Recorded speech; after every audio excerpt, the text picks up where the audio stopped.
আসসালামু আলাইকুম এবং আদাব সবাইকে। আজকে ওয়েলকাম জানাচ্ছি এসএসসির ক্লাসে। তো আমি দেখতে পাচ্ছি কাকে। ওয়ালাইকুম আসসালাম। রিফাত ফার্স্টে আর একজন কে জানি ছিল, দেখতে পারি না। ইয়োশরা প্রেজেন্ট প্লিজ। জুলি, অর্পিতা আর কি। ওয়ালাইকুম আসসালাম। আচ্ছা, ফাইকুজ্জামান, এই তো আলহামদুলিল্লাহ ভালো আছি। রাজ্জাব, নীলা, তাহা, সঞ্চিতা, আদাব, সাকিবুল ইসলাম। আমি একটু দেখতেছিলাম যে লাইভ আটকে আটকে যাচ্ছিল, তাই একটু হলো।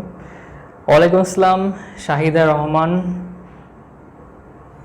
তারপর কি অবস্থা তোমাদের? তোমরা কেমন আছো এটা বলো। আমি আলহামদুলিল্লাহ অনেক ভালো আছি ভাই, আলহামদুলিল্লাহ অনেক ভালো আছি। সব কিছু যদি ক্লিয়ার থাকে, লাইট, তারপর হচ্ছে সাউন্ড, সব কিছু যদি ক্লিয়ার থাকে, তাহলে হচ্ছে তোমরা শেয়ার করে দাও তোমাদের ফ্রেন্ডদের সাথে। কারণ তোমরাই বলছো যে ভিউ কম হয় ভাইয়ার, তোমরা শেয়ার করে দাও, তাইলে না ভিউ হবে।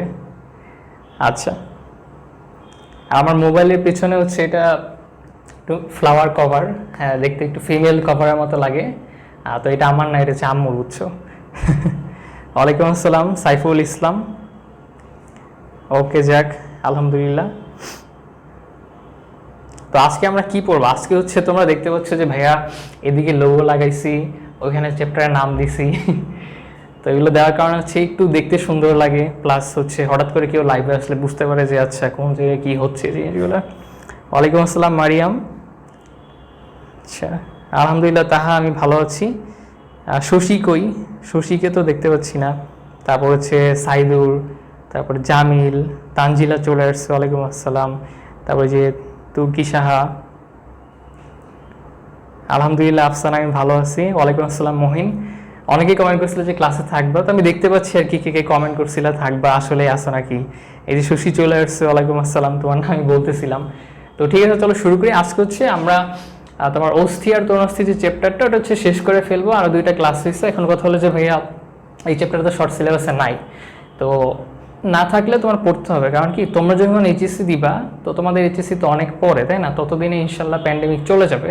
তো তখন তোমাদের যে ইন্টারে একটা অস্থিত্ব অনাস্থির বিশাল বড় চ্যাপ্টার আছে, সবাই হচ্ছে ওটা অনেক ভয় পায়। হ্যাঁ, তো এখন থেকে তোমাদের যদি আমি না পড়াই, তাহলে তোমরা তখন গিয়ে অনেক প্রবলেমে পড়বা। তো ভাইয়া তো এটা চাই না। আর আমি এটা বলছি যে আমি পেইড কোর্স শর্ট সিলেবাসের উপরে করলেও অন্যান্য চ্যাপ্টারের উপরেও যাতে তোমাদের প্রিপারেশন থাকে, ওগুলো হচ্ছে ফ্রি লাইভ ক্লাস নিব। যেগুলো পেইড ক্লাস নিচ্ছি ওগুলোও টুকটাক কয়েকটা লাইভ ক্লাস নিব, কারণ যাদের পেইড কোর্স করতে প্রবলেম হয় তারা ওগুলো দেখে একটু হেল্প পাবে আর কি। তো এটা ভাইয়ার প্ল্যান আর কি। তো দোয়া করে যাতে ভাইয়া সুস্থ থাকি এবং এই বছরের মধ্যে যেন সব চ্যাপ্টারের ভিডিও আমি দিতে পারি ইউটিউবে। এটা হচ্ছে আমার টার্গেট, এই বছরের টার্গেট। ওকে মায়া, শান্ত, আসা শুরু করি। হ্যাঁ, তো আমরা ফার্স্ট ক্লাসে পড়ছিলাম যে তোমার বিভিন্ন বডির যে তোমার জয়েন্ট, তারপর হচ্ছে বডি স্ট্রাকচার। সেকেন্ড ক্লাসে হচ্ছে অস্থিসন্ধি, সাইনোভিয়াল অস্থিসন্ধি, এগুলো নিয়ে পড়ছিলাম। হ্যাঁ, অস্থি কী, তরুণাস্থি কী, বোন, কার্টিলেজ। আজকে আমরা পড়বো লাস্টের টপিক টেন্ডন, লিগামেন্ট, অস্টিওপোরোসিস আর হচ্ছে রিউমেটিক আর্থ্রাইটিস। ঠিক আছে, তো এই জিনিসগুলো নিয়ে অনেক কনফিউশন হয় এবং এখান থেকে অনেক কনফিউজিং কোয়েশ্চেন আসে। তো আজকে ক্লাসে হচ্ছে ভাইকে একটা বেসিক শিখাই দিব যে লিগামেন্ট আর টেন্ডন আসলে কি, দুইটার পার্থক্য কি, অস্টিও আর্থ্রাইটিস কেন হয়, বইয়ে তো অনেক লাইন লেখা, বাট তোমাদের মনে অনেক কোয়েশ্চেন আছে যে এইটাই হইলে কি সমস্যা। তারপর হচ্ছে রিউমেটিক আর্থ্রাইট, তো এগুলো পড়বো। তো আসলে ফার্স্টে আসি যে আমরা কি, ফার্স্টে হচ্ছে পড়বো। ফার্স্টে আসলে যে টেন্ডন। হ্যাঁ, টেন্ডন, টেন্ডন। তো ভাইয়া টেন্ডন কি জিনিস? তো টেন্ডন হচ্ছে যে, আমার কাছে মুরগির রান থাকলে ভালো হইতো। কারণ কি, দেখো মুরগির রান হচ্ছে অনেকটা এরকম, মনে করো যে এটা যদি মুরগির রানের তোমার হাড্ডি হয় এবং এখানে যদি তোমার সে মুরগির রানের ইয়াটা হয়, তো দেখা যায় যে তোমার এই যে এটা তো হাড়, তাই না? এটা তো হাড়, আর এটুক তো মাংস। তো এই যে মাংস এবং হাড়, তো এদের মধ্যে এরা তো আলাদা, একটা জয়েন্ট দেওয়া লাগবে না, তাই না? নাহলে তো মনে করো যে তুমি হাড় এরকম করলাম, মাংস ছুঁড়া পড়া যাবে, তাই না? তো মাংসটা যাতে হাড়ের সাথে লেগে থাকে এটা রাখতে হবে। প্লাস আরেকটা কি, যে তোমার যখন ব্রেন থেকে সিগন্যাল আসবে, হ্যাঁ, সিগন্যালটা কিন্তু মাসেলের মধ্যে আসতেছে। তুমি ওই চিকপেশি নাড়াইতে পারতেছো বলেই কিন্তু তোমার হাড় নড়তেছে। এখন ধরো যে তোমার মাসেল হাড়ের সাথে লাগানো না, হ্যাঁ, তোমার মাসেল যাবে একদিকে, হাড় যাবে আরেক দিকে। কেমন হাস্যকর অবস্থা হবে না? তো এই জন্য এটা যে তোমার ধরি যে এটা যদি হয় মাসেল, হ্যাঁ, বা তোমার মাংসপেশি হয়, এটা যদি মাংসপেশি হয় এবং এটা যদি তোমার হাড় হয়, হ্যাঁ, যে কোনো জায়গায় হাড় হয়। তো এই যে মাংসপেশি এবং হাড়ের এই যে জয়েন্টে কিছু তোমার শক্ত রজ্জুর মতো তন্তুর মতো থাকে, হ্যাঁ। তোমার দেখবে ওগুলো হচ্ছে সাদা কালার, দেখবে মুরগির রানের মধ্যে তোমার মাংস আর হাড়ের যে জয়েন্ট আছে না, ওখানে একটা সাদা সাদা কি জানি আছে, হ্যাঁ, কেমন জানি মানে রাবারের মতো চাবাইতে। তো ওই জিনিসগুলোকেই আসলে বলা হয় টেন্ডন বলা হয়, টেন্ডন বলা হয়, ঠিক আছে, টেন্ডন বলা হয়। তাহলে টেন্ডনের প্রসঙ্গ তখনই আসবে যখন তোমার মাংসের সাথে হাড়ের আমরা জয়েন্ট ফর্মেশন করব, তখন টেন্ডনের কথা আসবে। তো আমরা অলরেডি জানলাম যে টেন্ডন কি সাদা কালার, তাই না? আচ্ছা, কমেন্ট করছো এই ট্রিটের জন্য শর্ট সিলেবাস, ও আচ্ছা, ফুল সিলেবাসকে তোমরা ট্রিট হিসেবে নিয়েছো, আচ্ছা ঠিক আছে, থ্যাংক ইউ। ওকে, তো দেখো যে তাহলে টেন্ডনের কিছু বৈশিষ্ট্য আমরা শিখে ফেলি, তাই না? কি কি বৈশিষ্ট্য? তো ফার্স্টেই জানলাম যে ভাইয়া টেন্ডন কি সাদা বর্ণের, তাই না? তখন প্রশ্ন হলো ভাইয়া কেন সাদা বর্ণের? তো দেখো যে সব কিছুরই কি একটা কোষ থাকে, যেমন অস্থির কোষ কি যে তোমার অস্টিওব্লাস্ট, অস্টিওসাইট, তারপরে তরুণাস্থির কোষ ছিল কি কন্ড্রোব্লাস্ট, কন্ড্রোসাইট, ফার্স্ট ক্লাসে পড়েছিলাম না? তো সাদা বর্ণ কেন? তো যে তোমার টেন্ডনের মধ্যেও তো তোমার কোষ আছে, তাই না? তো মনে করো যে আমি যদি ধরো একটা কাল্পনিক একটা ছবি আঁকলাম, ধরলাম যে এটা হচ্ছে টেন্ডনের একটা কোষ। তো টেন্ডনের কোষের মধ্যে যে তোমার তন্তুগুলা থাকবে ওগুলো হচ্ছে খুবই ভদ্র, ওরা কি করে কোনো শাখা পোশাখা থাকে না, কারোর সাথে কেউ গ্যাঞ্জাম করে না, সুন্দর সমান্তরালভাবে থাকে।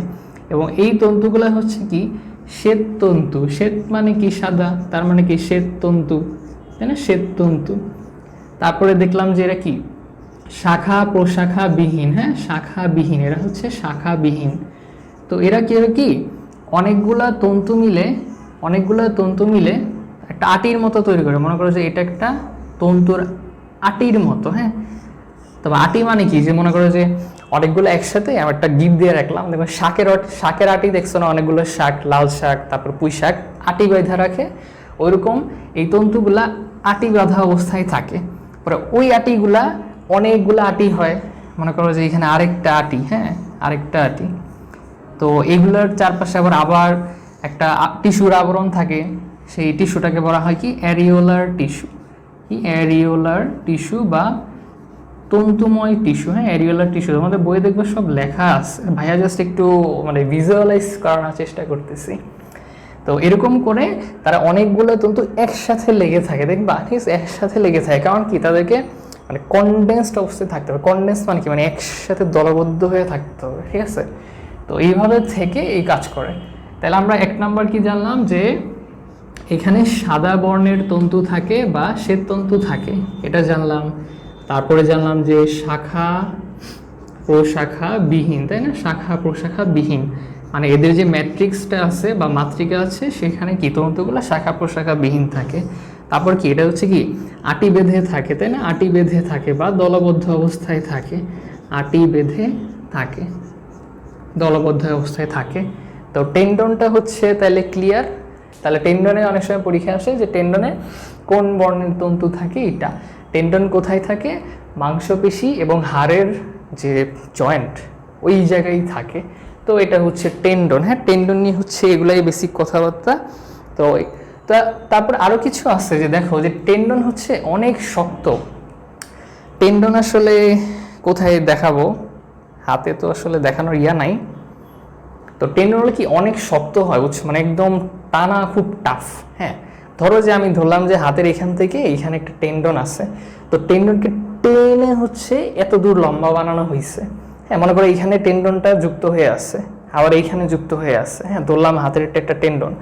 তো কোনো কারণে কারো যদি টেন্ডন ধরো এখানে কেটে ফেলা হয়, ও কী করে জাম্প করে এত দূর চলে আসে, পরে অপারেশনের সময় কী করে ওকে টেনে ধরে আবার এখানে জয়েন দিতে হয়, বুঝছো।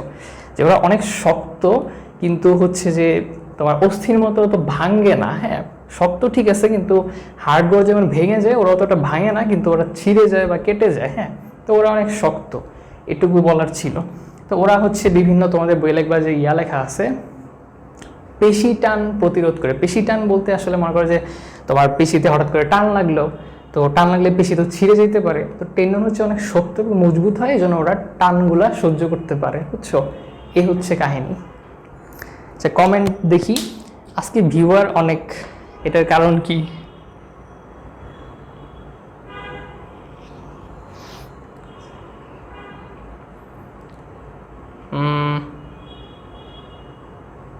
আচ্ছা, ভিডিও কি আটকে যাচ্ছে? আমি জানি না আসলে ভিডিও কি আটকে যাচ্ছে। আমার এখানে তো ক্লিয়ার লাগতেছে, এই জন্য আমি বুঝতেছি না। এইচডিতে স্ট্রিমিং করলে আর কি একটু প্যারাপোরা হয়। আর হচ্ছে সাবমেরিন কেবলের কাজ চলতেছে।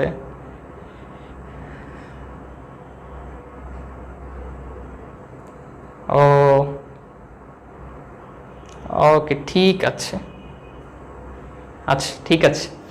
তো টেন্ডন বুঝছো, তাহলে হচ্ছে আমরা লিগামেন্টে চলে যাই, যে টেন্ডন আর লিগামেন্টের মধ্যে অ্যাকচুয়ালি পার্থক্যটা কোন জায়গায়।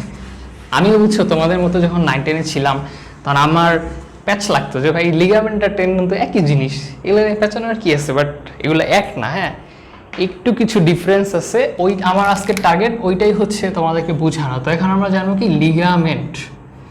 লিগামেন্ট, তো লিগামেন্ট কি জিনিস? লিগামেন্ট ধরো যে এইটা ধরো একটা অস্থি, এইটা ধরো আরেকটা অস্থি, তো এই জায়গাটাকে আমরা কি বলতেছি? অস্থি সন্ধি, তাই না? অস্থি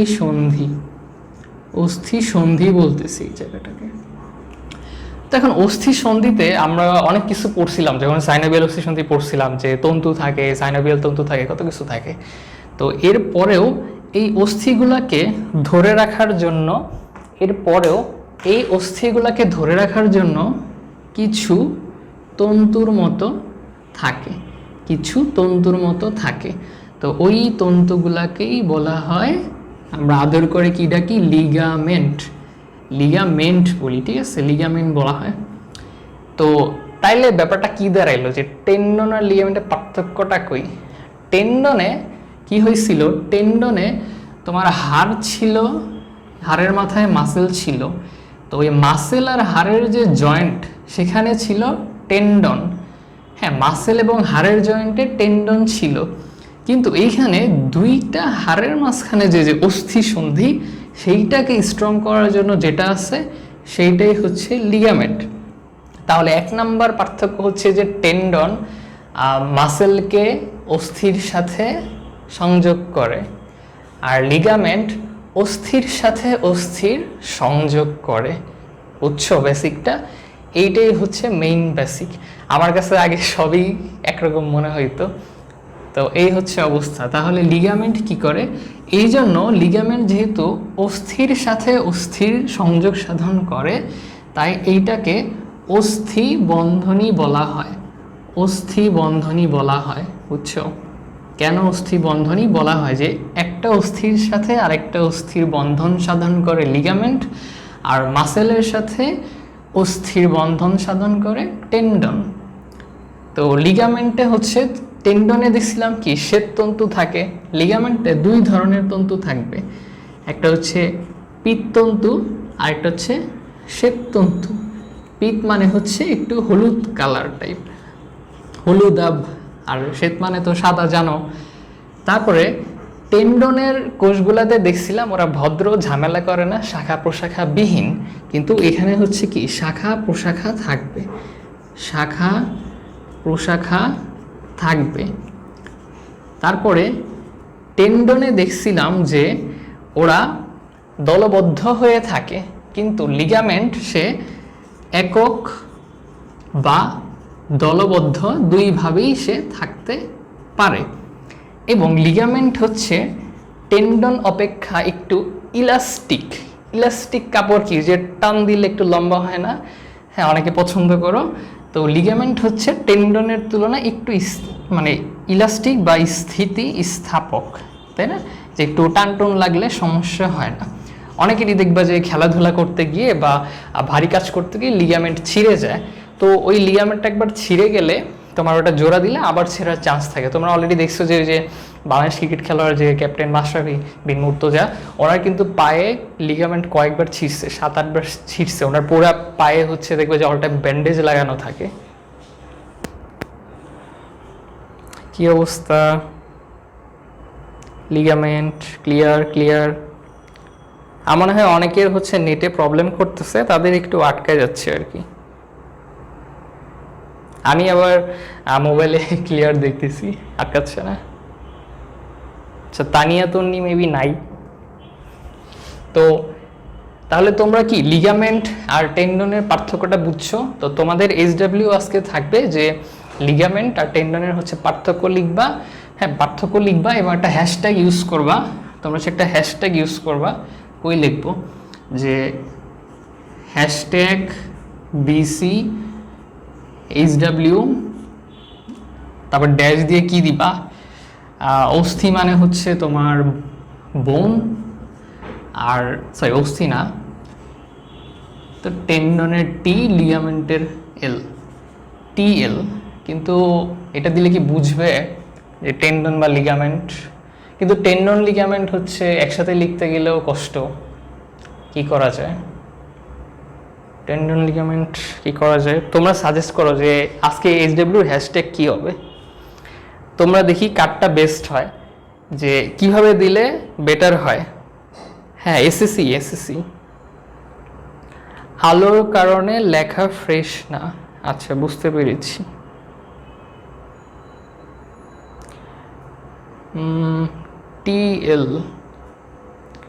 TL দিয়ে আসলে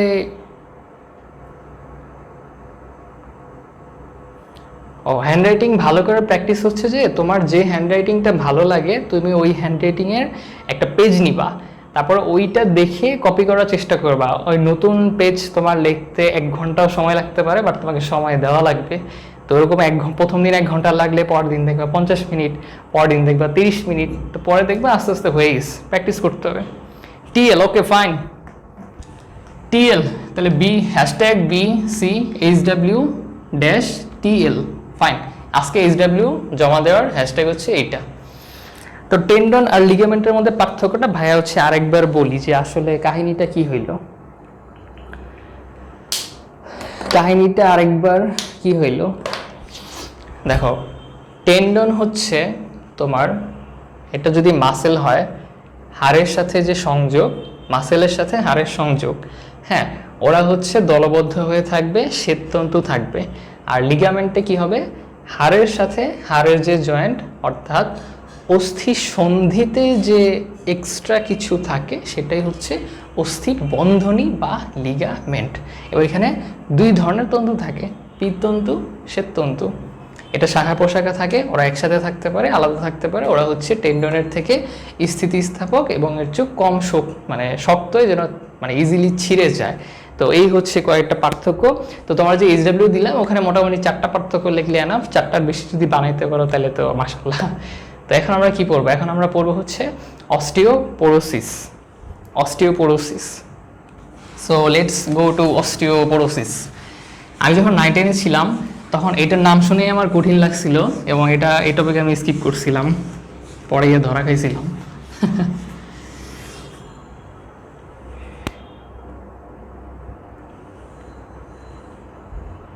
আচ্ছা, তো এখন আমরা পড়বো কি? এখন আমরা পড়বো অস্টিওপোরোসিস। কি পড়বো? অস্টিও কথা শুনলেই মনে করবে হাড়ের সাথে, পোরোসিস, অস্টিওপোরোসিস এটা কি? তো বইয়ে হচ্ছে যে অনেক কথা লেখা আছে, আমি এখন মুখস্থ তো ভাইয়া পড়াই না জানো, তবে কিছু জিনিস মানে তোমাদের ক্ষুধা, মানে জ্ঞানের ক্ষুধা মিটানোর জন্য আমি কিছু কথা বলবো। সেটা হচ্ছে যে অস্টিওপোরোসিস বেসিক্যালি কি? অস্টিওপোরোসিস তোমার বেসিক্যালি হচ্ছে তোমার হাড়ের ক্ষয়। কি? হাড়ের ক্ষয়। ভাইয়া হাড়ের ক্ষয় বলতে আসলে আপনি কি বুঝাচ্ছেন? তো মনে করো যে তোমার ধরো যে এটা একটা হাড়, তো ধরো যে হাড়ের মাথায় এখানে একটু ক্ষয় হয়ে গেল, তাহলে কি হাড়ের ক্ষয়? আবার ধরো এখানে একটু ক্ষয় হয়ে গেল, হাড়ের ক্ষয়। এখানে একটু ক্ষয় হয়ে গেল, হাড়ের ক্ষয়। হ্যাঁ, তো হাড় তো হচ্ছে আমাদের পুরো বডিতেই থাকে, তাই না? মাথায় থাকে, কোমরে থাকে, তারপরে মেরুদণ্ডে থাকে, সব জায়গায় থাকে। তো যে কোনো জায়গায় হাড়ের ক্ষয় হইতে পারে এবং হাড়ের ক্ষয় হওয়াটাকেই বলা হয় অস্টিওপোরোসিস। তবে বেশি হয় হচ্ছে গিয়ে তোমার মেরুদণ্ডের যে কশেরুকা আছে সেখানে হয়, কোমরে হয়, এই জায়গায় বেশি হয় আর কি। তো এই জন্য দেখবা যে বয়স হলে হচ্ছে মাজা ব্যথা হয়, কোমর ব্যথা হয়, এসব বেশি হয়। তো ফার্স্টে কি হাড়ের ক্ষয়। তো হাড়ের ক্ষয়ে হচ্ছে অনেকগুলো রিজন আছে তোমাদের বইয়ে এবং অনেকগুলো লক্ষণ আছে, প্রতিকার আছে, ওগুলো হচ্ছে তোমরা এমনিই পারবা। দেখো, কোনো কিছুর প্রতিকার তুমি মুখস্থ করার দরকার নাই, তোমাদের বইয়ে একটা ক্যালসিয়াম লেভেল আছে, ওটা মুখস্থ করো। যে কোনো কিছু তুমি কিভাবে প্রতিকার করবা ওইটা তুমি তখনই ভালো পারবা যখন তুমি জানবা ওই জিনিসটা কেন হয়, তাই না? যেমন ধরো যে প্যান্ডেমিক করোনা, আমরা জানি কি তোমার হাত দিয়ে কিছু ছুঁইলে, তারপর হচ্ছে শ্বাস নিলে এগুলো ঢুকতে পারে, তাই না? তো এই জন্য তুমি কী করো, হাত ধোও, তারপরে ফ্রেশ হও, তারপর মাস্ক ইউজ করো, কারণ কি তুমি জানো সে কীভাবে ছড়ায়, এই জন্য কীভাবে প্রিভেন্ট করতে হয় সেটাও তুমি জানো। তো এখন দেখবো যে এটা কেন হয়। তখন তোমার বই হচ্ছে সুন্দর করে লেখা আছে যে স্টেরয়েড জাতীয় ওষুধ খেলে এটার পসিবিলিটি বাড়ে। কিন্তু কেন? বইয়ে লেখা আছে যে তোমার স্টেরয়েড জাতীয় যে ওষুধ ওগুলা খেলে হয়, কিন্তু কেন হয় সেটা বলে নাই। যে স্টেরয়েড জাতীয় ওষুধ অ্যাকচুয়ালি কোনগুলা? তো স্টেরয়েড হচ্ছে যে আমাদের বডির বিভিন্ন রোগ প্রতিরোধ ক্ষমতাকে বাড়ানোর জন্য আমরা কিছু মেডিসিন ডাক্তার দিয়ে থাকেন। ধরো যে একজনের বডিতে কোনো রোগ হয়েছে বা তার হচ্ছে ডিফেন্স মেকানিজম অনেক কম, হ্যাঁ, সে ইজিলি হচ্ছে যে অনেক রোগ ব্যাধিতে আক্রান্ত হয়, তখন তাকে স্টেরয়েড জাতীয় ওষুধ দিছে। সেখানে হচ্ছে স্টেরয়েড থাকে একটা উপাদান। তো ওই ওষুধগুলো যেমন তোমার থাইরয়েড হরমোন কিছুটা স্টেরয়েডের মতো কাজ করে, তারপরে প্রেডনিজোলন আছে, এগুলো হাই লেভেল কথাবার্তা তোমাদের মাথায় ধরবে না, তারপর একটু বলতেছি কারণ জানতে তো ইচ্ছা করে। তো ওই ওষুধগুলো খাইলে কি হয়, এই ওষুধগুলো খেলে কি হয় যে বডিতে ক্যালসিয়ামের যে লেভেলটা সেটা কমে যায়, ক্যালসিয়াম লেভেল কমে যায়। ভাই কিন্তু ফার্স্ট ক্লাসে বলছিলাম যে তোমার আমাদের হাড়ের জন্য কি ক্যালসিয়াম দরকার, এই জন্য আম্মুরা বলে এই দুধ খা, ডিম খা, এগুলো বলতে থাকে সবসময়, তাই না? তো এগুলো কেন বলে? কারণ দুধ ডিমে কি ক্যালসিয়াম থাকে, ক্যালসিয়াম কি খুবই একটা ইম্পর্টেন্ট নিউট্রিয়েন্ট আমাদের জন্য। ওয়ালাইকুম আসসালাম মেনাজ।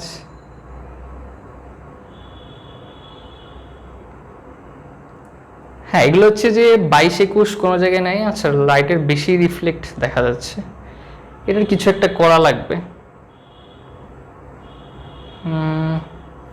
দাঁড়াও, এটার এক্সপোজার কমায় দিই। আমি যখন তাকাই তখন হচ্ছে যে ব্রাইটনেস বেশি থাকে, ব্রাইটনেসটা হচ্ছে কমায় দিই এবং এই অস্টিওপোরোসিসটা একটু উপরে লিখি, তাইলে বুঝতে পারবো।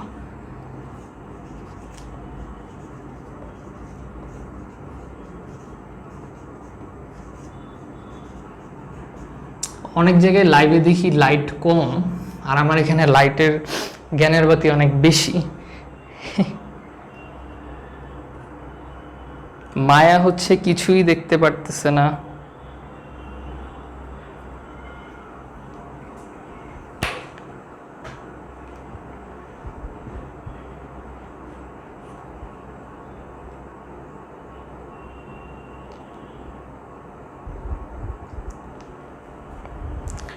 ব্রাইটনেস কমায় দিলাম।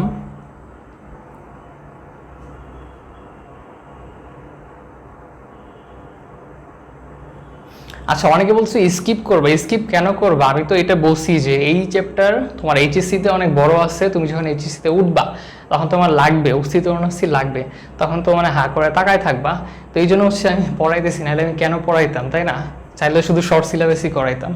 তো দেখো যে স্টেরয়েড ওষুধ খাইলে ক্যালসিয়াম অ্যাবজর্পশন কমে যায়। অ্যাবজর্পশন মানে কি? ধরো তুমি ক্যালসিয়াম জাতীয় খাবার খাচ্ছ কিন্তু তোমার বডিতে কাজে লাগতেছে না, তো তখন কি করবে যে তোমার যে হাড় আছে, হাড় কি করবে? ক্যালসিয়াম পাবে না, এবং ক্যালসিয়াম না পাইলে কি হবে? যে হাড় ক্ষয় হইতে থাকবে, তাই না? হাড় ক্ষয় হইতে থাকবে। তো এই জন্য স্টেরয়েড জাতীয় ওষুধ খাইলে তোমার অস্টিওপোরোসিসের প্রবণতা বাড়ে।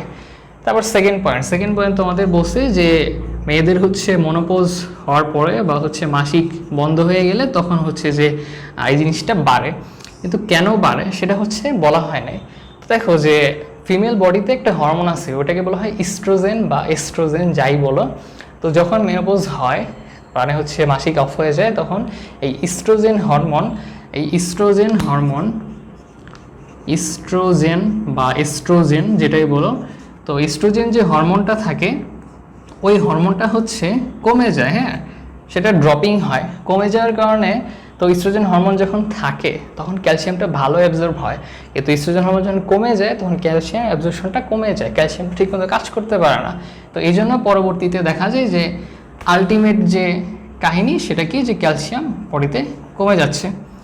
আরেকটা আছে যে যারা হচ্ছে একটু অলস টাইপের, খুব আরামপ্রিয় মানুষ যারা আছে তাদের ক্ষেত্রে হয়। তো এখন কথা হচ্ছে ভাইয়া যে ও আরাম করছে তাহলে হাড় কেন ক্ষয় হবে? তো দেখো যে ও অনেক আরাম করছে, ওর বডি হচ্ছে একদম ফুলে টুলে আছে। এখন বডি ফুললে কিন্তু আসলে যে বডি ফুলে এটা কিন্তু তোমার মাসেল না, এটা কি চর্বির লেয়ার, তাই না? তখন চর্বি যখন বেশি হয় তখন হাড়ের চারপাশেও চর্বি জমা হয়, এবং হাড়ের চারপাশে চর্বি জমা হওয়ার কারণে হাড়গুলো কি করে তোমার আস্তে আস্তে শুকনো হয়ে যায় এবং ভঙ্গুর হয়ে যায়, তখন কি হাড় ক্ষয় হওয়া শুরু করে। এই জন্যই তোমার যারা অলস জীবনযাপন করে তাদের ক্ষেত্রেও বডিতে তোমার ক্যালসিয়াম হচ্ছে কমে যায় এবং আলটিমেটলি কি হয়, অস্টিওপোরোসিস হয়। তো এই তিনটা পয়েন্ট হচ্ছে তোমাদের বই লেখা আছে, কিন্তু এগুলো হইলে যে আসলে কি হয় সেটা লেখা নাই, এই জন্য ভাইয়া হচ্ছে বলে দিলাম ওই জিনিসগুলো।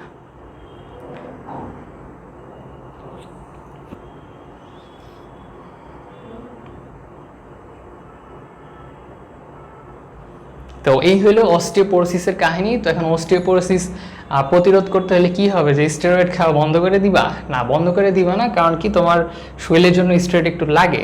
তার মানে কি, তোমার ডক্টর যে দিচ্ছেন সেটা লিমিটেড পর্যায়ে খেতে হবে, হ্যাঁ, ডক্টর যে ডোজটা দিবেন তোমাকে ওই ডোজই খাইতে হবে।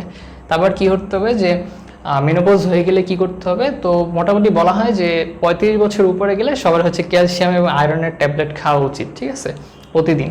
আর অলস না হয়ে কি করতে হবে, ভাইয়ার মতো ফিজিক্যাল অ্যাক্টিভিটি করতে হবে এবং অ্যাক্টিভ থাকতে হবে, হ্যাঁ, চিরফুল থাকতে হবে, সারাদিন ঘুমায় টুমায় থাকলে হবে না, ঠিক আছে?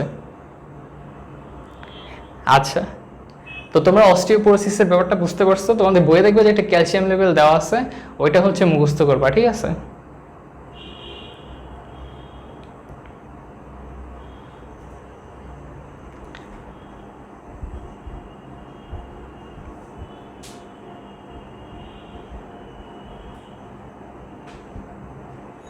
ওকে, তাহলে সে অস্টিওপোরোসিস যদি শেষ হয়ে যায় তাহলে এখন আমরা কি পড়বো লাস্টে, রিউমাটয়েড আর্থ্রাইটিস। এইটা পড়ায় হচ্ছে ছুটি। ফার্মের মুরগি তোমার নিকনেম দিব কেন, তুমি কি ফার্মের মুরগি নাকি? না, অ্যাক্টিভ থাকবে, বুঝছো?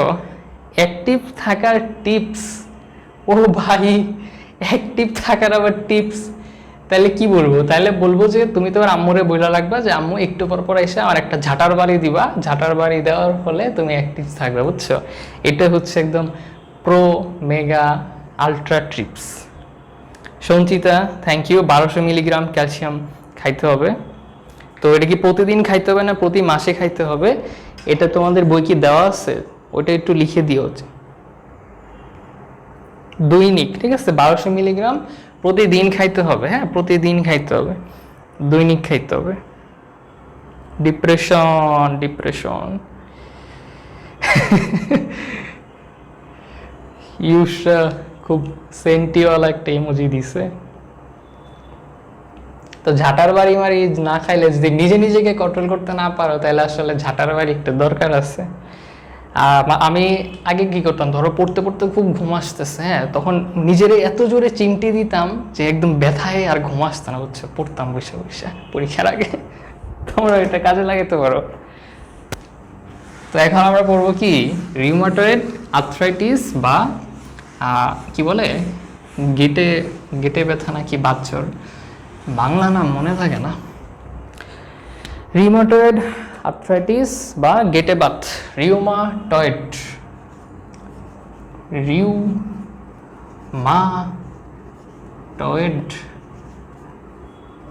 আর্থ্রাইটিস,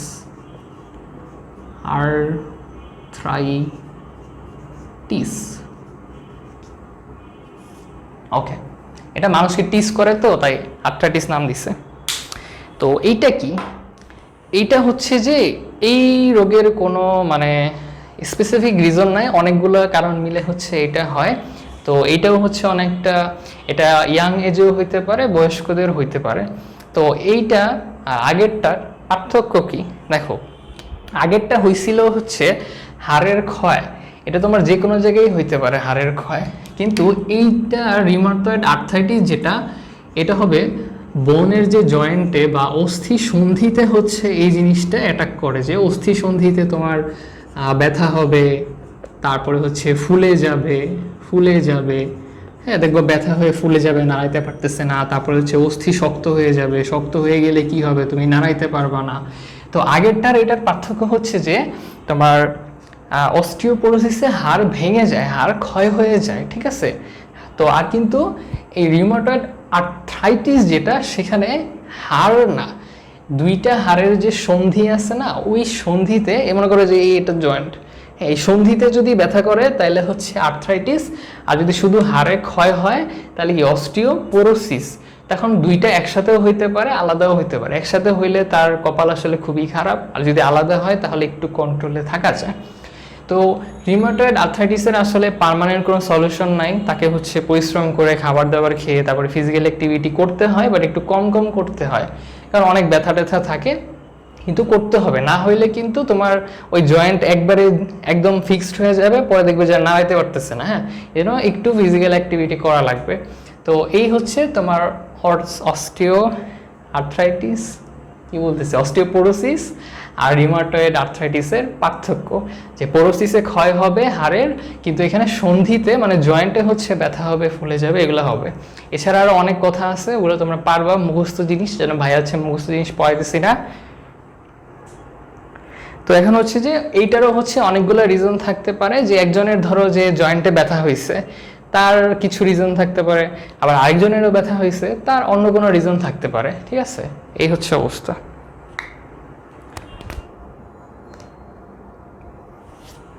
তবে যদি তোমরা যদি দেখো যে কারো এরকম হয়েছে, স্পেশালি মনে করো যে একটু গ্রাম এলাকায় থাকে, তো ওনারা কী করে বিভিন্ন ওঝা টোঝার কাছে যায়, বাট ওই সব জায়গায় গেলে না পরবর্তীতে আরও অনেক সমস্যা হয়। অনেকে বলে যে জিনে ধরছে, তারপরে বান দিছে, এগুলো অনেক হয় এখন অনেক হয়, বুঝছো, আগে তো হইতোই।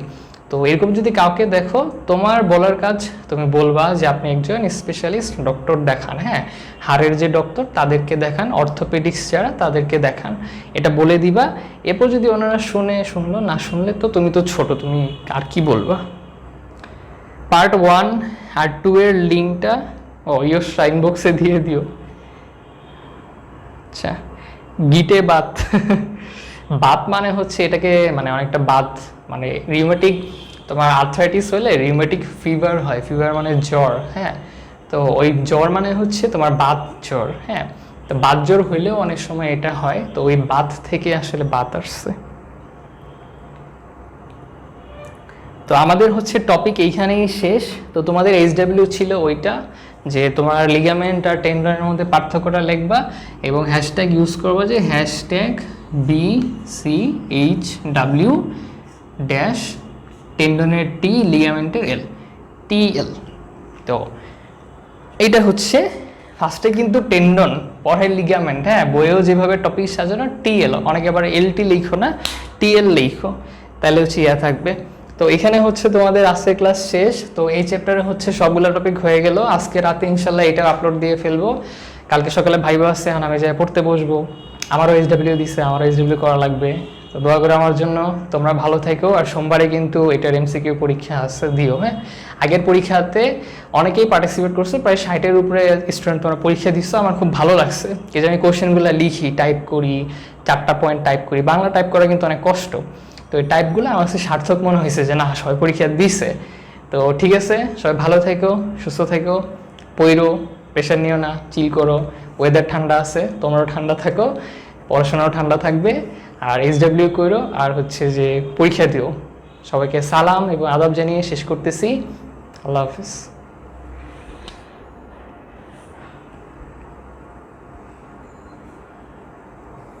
ওয়ালাইকুম আসসালাম।